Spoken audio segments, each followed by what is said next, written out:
ngôn thô lông hay ông chơi yong sa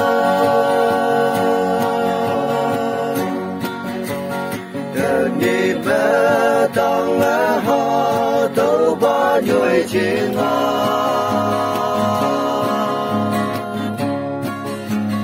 quân hải hoàng của người chiến Allah liền ngài na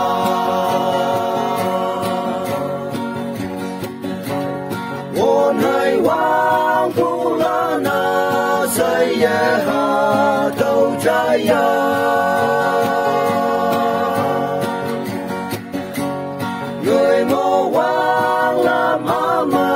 phải buồn là ngọn cây yo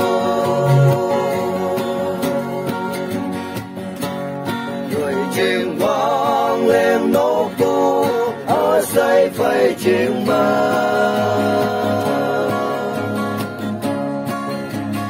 hoàng nhạc hoàng ngài hoàng giang ở say phải chiến ma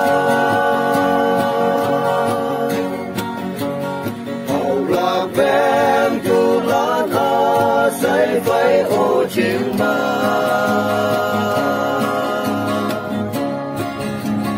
dùng hoàn đồ man phải nang trên te ôm cây yo ôn hai hoàng tu la na say ha đâu trái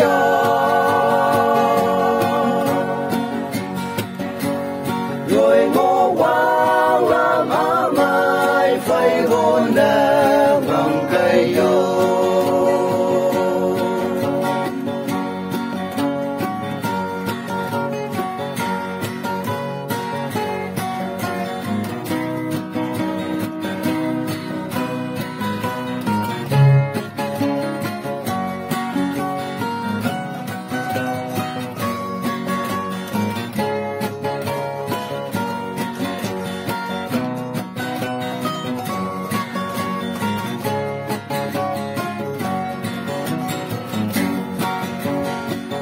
sâu vội phù sinh mai man phù lan sa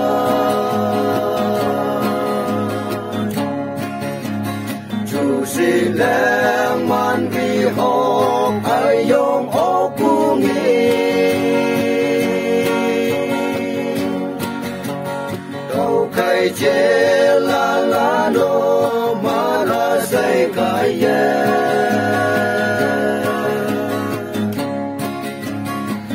man nên men ô man trên e lòng phèn ta